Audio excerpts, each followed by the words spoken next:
Malheureusement pour eux, heureusement pour nous, les efforts incessants de désinformation et de propagande, malgré ces efforts, les faits finissent toujours par sortir du trou profond dans lequel ils ont été ensevelis.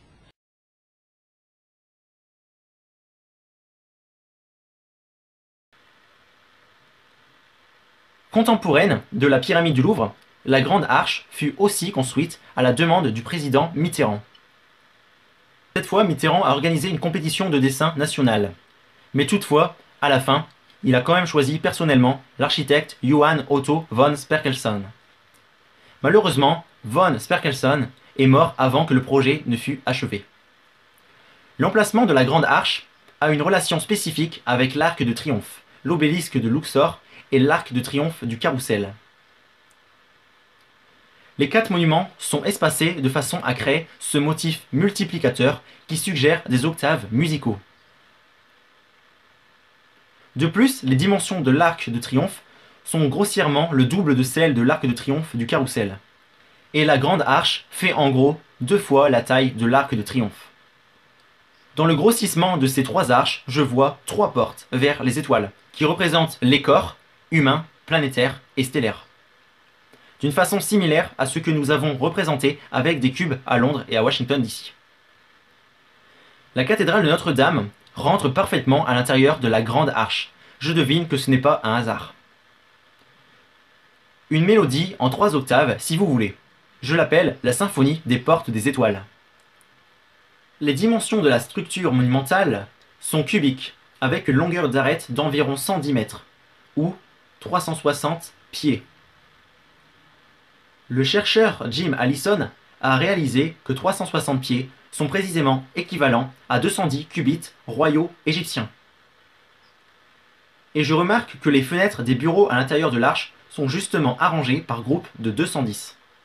Les faces de l'arche monumentale contiennent 40 000 mètres carrés d'espace de bureaux.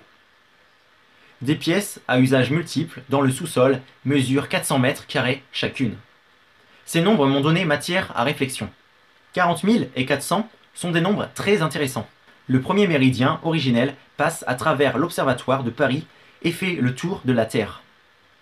Cette circonférence a été définie comme mesurant 40 000 km au XVIIIe siècle, et cette valeur a servi à définir le système métrique.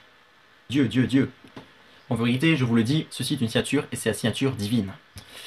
Considérez par exemple une éclipse lunaire. Ce phénomène est dû au fait que la Lune couvre complètement le disque solaire.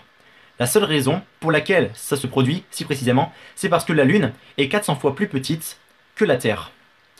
Et qu'elle est en même temps 400 fois plus proche pendant l'éclipse. La Terre tourne aussi 400 fois plus vite que la Lune. Un livre dans 3 semaines. Voilà. Mais vous disiez qu'il fallait qu'on apprenne à ne se compter que sur soi-même. À compter surtout sur soi-même. À la fois parce que on peut être très déçu des politiques et donc il faut prendre conscience que d'abord c'est soi, qu'au lieu de quémander un emploi, autant le créer soi-même, qu'au lieu d'attendre que sa vie soit dictée par les autres, il faut mieux essayer de chercher au fond de soi-même pourquoi on est fait, qu'est-ce qu'on a envie de faire. On ne vit qu'une fois au principe, et donc autant trouver la meilleure place dans le monde. Et ça, c'est pas l'État qui va nous la donner. Parce que si en effet on est dans cette posture où on attend tout de l'État, où on quémande de l'État, comme on le fait d'ailleurs plus en France que dans beaucoup d'autres pays, eh bien on ne sera pas assez créatif pour faire une vie pleine, une vie autonome, une vie originale, une vie unique. Le rôle fondamental de l'État aujourd'hui devrait être de nous aider à nous trouver, à devenir nous-mêmes. C'est ça l'État moderne. L'État d'après-demain, c'est ça. C'est un État qui, avec tous les autres partenaires, dont le professeur est le principal, mais de ce point de vue, il a aussi failli. Il doit nous aider chacun d'entre nous, à trouver ce que nous avons de personnel, de propre, d'original, pour réussir nous-mêmes sans plus tendre la main et attendre. Or, c'est d'autant plus vrai que les problèmes sont devenus tellement immenses, tellement planétaires, qu'à moins de devenir la Corée du Nord, qui est le seul modèle différent qui existe aujourd'hui, chacun est libre d'aller où il veut, les capitaux peuvent aller où ils veulent. Si on décide de faire un modèle totalement différent des autres, les capitaux s'en iront. Si on décide de faire un modèle social totalement différent, les gens s'en iront. Ils s'en vont, les capitaux et les gens, quand le modèle s'écarte trop. Donc, à l'intérieur de ce monde dans lequel l'État tel qu'il est n'a plus les moyens qu'il avait avant dans un monde fermé, de régler tous les problèmes des gens, de créer les conditions pour que chacun soit ce que j'appelle un réclamant résigné, ou plutôt un résigné réclamant. Résigné au monde comme il est, mais réclamant quand même quelque chose, parce qu'il est résigné, mais il réclame. Cet univers des résignés réclamants est, à mon avis, suicidaire. Et nous vivons, les politiques sont des représentants des résignés réclamants. Les politiques sont des représentants des résignés réclamants. Il faut que les professeurs, d'abord, parce que c'est d'eux que ça dépend d'abord, les professeurs d'abord, aident les gens à savoir véritablement ce à quoi à devenir eux-mêmes, à se trouver, à savoir comment ils vont réussir, ce pourquoi ils sont faits, en prenant vraiment conscience qu'on vit qu'une fois, et qu'il faut vraiment trouver ce pourquoi on est fait. Ce qu'il faut que vous compreniez, les gens, c'est que le code civil, le code pénal, est basé sur des fondations qui sont les lois maritimes, les lois de l'amirauté, les lois esclavagistes et lucifériennes. Il faut que vous sachiez que dès que vous êtes un citoyen, vous êtes déclaré comme mort en mer à l'âge de 7 ans. Le code pénal et le code civil, c'est ce qui permet à ces entités, à ces humains qui ont créé les lois internationales qui régissent la planète entière, les lois internationales du commerce, parce que tout est commerce, le gouvernement est enregistré comme une société commerciale, et vous aussi, au même endroit.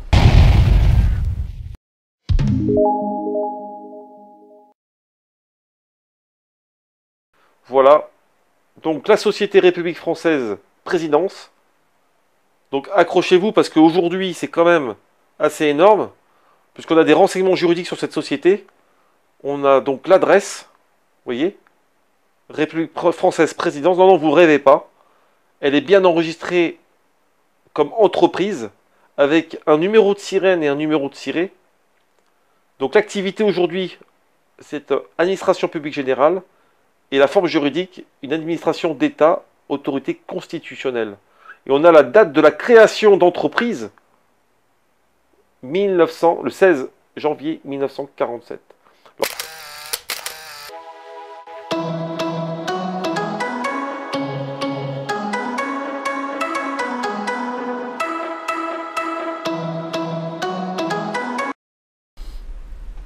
Le code pénal et le code civil sont là pour articuler des textes et des lois qui vous font implicitement donner votre consentement tacite aux fondations de ces lois qui sont les lois maritimes. Tant que vous n'aurez pas compris ça, que le code civil et le code pénal ne sont que des leurres, à partir du moment où vous rentrez dedans, ce que vous acceptez, c'est de vous faire couper la tête ou pas, et c'est d'ailleurs ce que vous acceptez quand vous allez au tribunal, vous ne savez pas. Mais ce que vous acceptez en vrai, ce sont les lois maritimes, qui fait que le juge peut vous couper la tête ou ne pas vous la couper, contre les lois avérées de la terre. Ça veut dire que ces athées, qui ont créé la République, qui ont créé le code civil, le code pénal, le progrès, le concept, la publicité, Lucifer, tous ces mots, ça veut dire la même chose. Donc ces gens connaissent la souveraineté de la création. Ils savent qu'ils ne peuvent pas coloniser Dieu et qu'ils ne peuvent pas coloniser les créatures de Dieu sans leur consentement. Donc ils ont créé les lois maritimes et les lois de la terre qui vous reconnaissent comme souverain du moment que vous n'ignorez pas la loi et que vous vous saisissez de cette juridiction qui est celle des lois de la terre, comme beaucoup de gens sur la planète, au Canada, aux États-Unis. Et c'est la seule chose qui nous fera sortir par le haut et sans guerre. Sans conflit, sans armes et sans violence. Il faut que vous le compreniez, putain! Rencontrez votre homme de paille.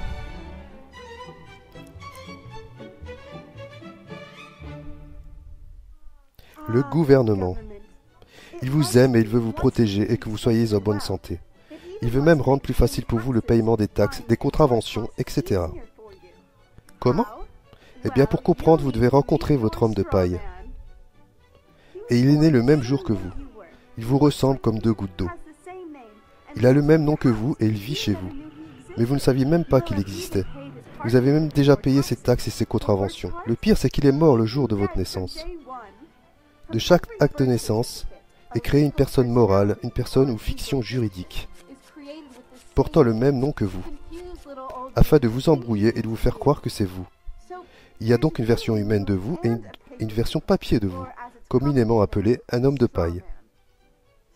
Donc quand les employés du gouvernement ou de la justice ou de la police vous parle en français, en fait cela est faux. Il vous parle en légalais ou latin de cuisine. Une langue faite pour que vous consentiez par défaut à tout contrat sans négocier, et cela sans même vous en apercevoir. Cela vient du dico Black Law.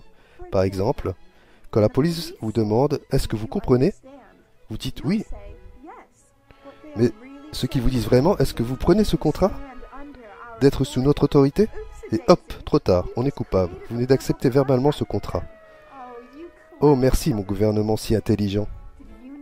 Est-ce que vous savez que, quand vous enregistrez quoi que ce soit avec les services d'État, vous transférez votre titre de propriété à la personne avec qui vous l'enregistrez dès que vous déclarez quelque chose au gouvernement, en fait vous leur donnez, vous immatriculez votre voiture, super, elle appartient au gouvernement, vous êtes devenu le gardien de leur véhicule. Et ils prennent, si vous ne payez plus, les impôts de votre homme de paille. Vous attendez un beau bébé? Alors il faut en déclarer la naissance sur les registres de l'état civil.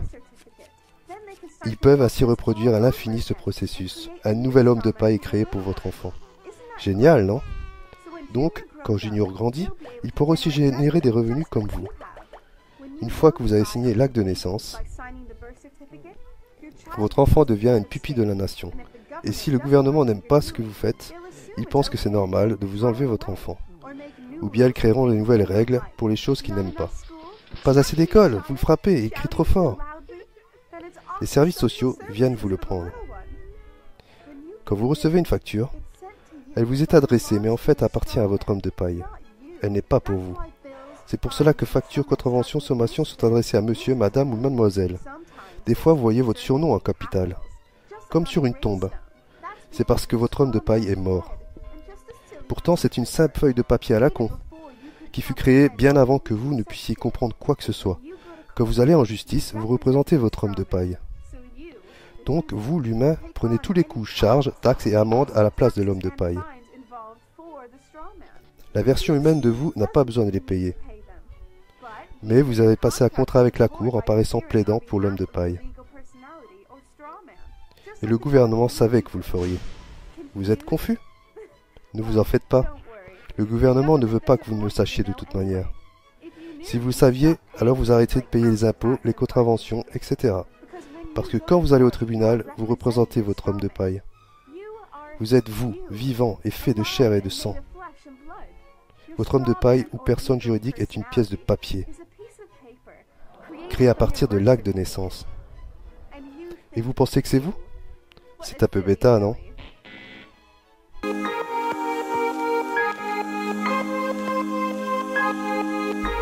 Gouvernail, gouvernement, les lois maritimes. Sais-tu d'où vient le mot gouvernement? De gouvernail. Ça paraît presque évident, sauf que, connais-tu les lois maritimes?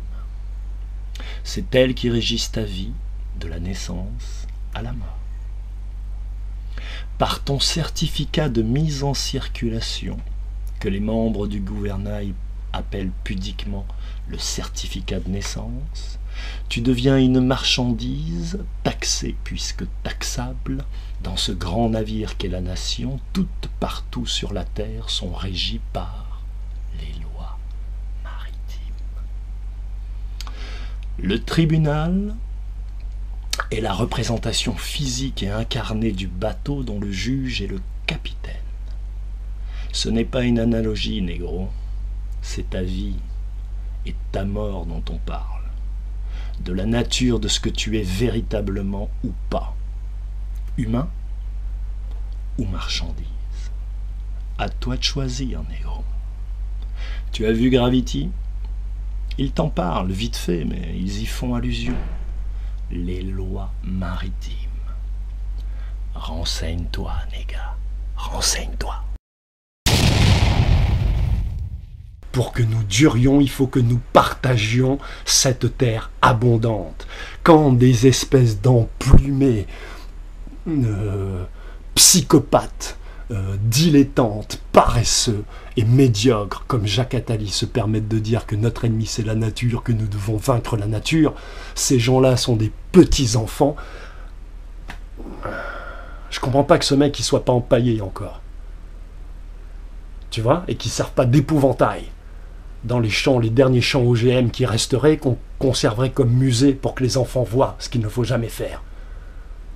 Respecte la nature, respecte-toi, la nature c'est ta mère. Et Babylone n'est pas ton père. Babylone est ton bourreau.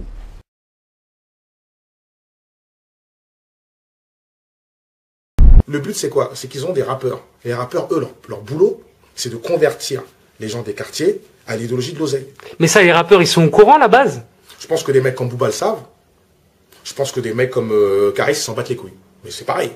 Mais ils sont au courant. Bah, qu'il y a une manigance autour, que c'est les soldats, c'est leurs soldats. Mais au bout d'un moment, ils le savent. Ben, pourquoi? Il faut savoir, par exemple, que Booba, il travaille avec les frères Abitbol.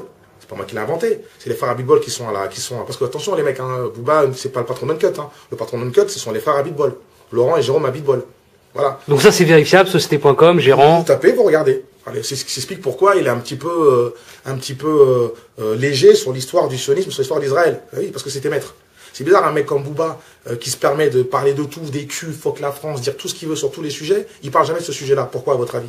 Pourquoi Caris n'en parle jamais? Caris n'en parle jamais. Pourquoi? Parce qu'au-dessus de Caris, dans les producteurs, il y a Younes Bourimesh, et Younes Bourimesh, c'est le bras armé de Jacques Attali. Vous pouvez regarder. C'est pour ça que vous n'entendrez jamais Caris parler de ces sujets-là. C'est pour ça que vous n'entendrez jamais des mecs, des mecs comme Lacrim ou autres parler de ces sujets-là, parce qu'au-dessus, il y a Benjamin Suvanige. C'est tout. Ça, c'est un fait. C'est parce que, tu verras, ces mecs, les rappeurs, ne peuvent pas critiquer leur maître. Ils ne peuvent pas critiquer leur maître. Ils ne peuvent pas critiquer leur maître. Alors maintenant, j'essaie d'expliquer le projet de leur maître. Le projet de leur maître, il y a Jacques Attali qui a fait récemment une conférence pour regarder au Congrès juif mondial en octobre, dans lequel il dit « C'est notre but à nous, c'est notre intérêt à nous d'avoir une bourgeoisie musulmane. » Donc, juste pour expliquer, c'est qui ce Attali? Parce que les gens ne le connaissent pas forcément. Alors, juste pour résumer. Jacques Attali, si vous voulez savoir, c'est l'idéologue de l'Empire. C'est l'idéologue des élites. Voilà. Vous savez, tous ceux qui sont en haut, voilà, vous faites une pyramide. Voilà. Et donc la fameuse pyramide. C'est un idéologue. Il ne se cache pas. Vous tapez, on n'est pas dans du complot, vous tapez Jacques Attali. Jacques Attali dit, par exemple, il faudrait qu'il y ait un nouvel ordre mondial et qu'il y ait un gouvernement mondial et que la capitale soit Jérusalem. Moi, j'aime bien les mecs qui nous traitent de complotistes. Les mecs qui nous traitent de complotistes, c'est les mecs qui n'ont même pas les couilles de taper ce que je dis sur Google. Donc, vous tapez juste Jacques Attali, nouvel ordre mondial, c'est lui qui le dit, c'est pas moi. Moi, je suis pour un nouvel ordre mondial. C'est Jacques Attali qui dit, par exemple, qu'il faudrait euthanasier les gens qui ont plus de 60 ans, parce qu'ils ne sont plus utiles à la société. Donc, vous tapez Jacques Attali, ça. C'est Jacques Attali qui dit, il est pour le clonage, parce qu'il dit qu'avec le clonage, on peut résoudre la pédophilie. Parce que lui, il voudrait qu'on clone des enfants sans cerveau. Comme ça pourrait permettre à des pédophiles de pouvoir s'exercer sur ces enfants-là. Jacques Attali. Jacques Attali qui dit aussi, les nations, c'est comme les hôtels. Lui, il veut plus de nations, il veut des hôtels comme ça. Tout le monde peut aller à droite, à gauche, voilà. Mais cette personne, elle est en liberté ou elle est en prison? Elle est pas, mais non, mais Jacques Attali, c'était le conseiller de Mitterrand, c'était le conseiller de Sarkozy, et il est le conseiller. Donc c'est quelqu'un qui est en liberté et... Ce sont des mecs qui sont là, ce sont des penseurs, ce sont des idéologues, c'est des mecs qui sont toujours là. Vous tapez Jacques Attali. Aux États-Unis, c'est des mecs qui s'appellent Brzezinski. En France, c'est un mec qui s'appelle Jacques Attali, des mecs comme Alain Minc. Ce sont des gros penseurs. Ce sont les gens qui sont derrière les évolutions de société qu'on a. C'est pour ça que demain, on a par exemple un truc comme le mariage pour tous. Vous voyez, c'est pas des gens comme toi et moi qui ont voulu ça. Il y a bien eu des gens pour décider qu'au bout d'un moment, on impose le mariage pour tous, et puis demain, on va imposer la GPA, c'est-à-dire il faut qu'il y ait des mères porteuses, c'est-à-dire qu'il y ait des femmes, et généralement des pauvres, nos sœurs ou nos mères, qui vont porter des enfants pour des riches. C'est leur projet. Et les gens ne se cachent pas. Et c'est pas les gens qui ne se cachent pas, ça a été voté.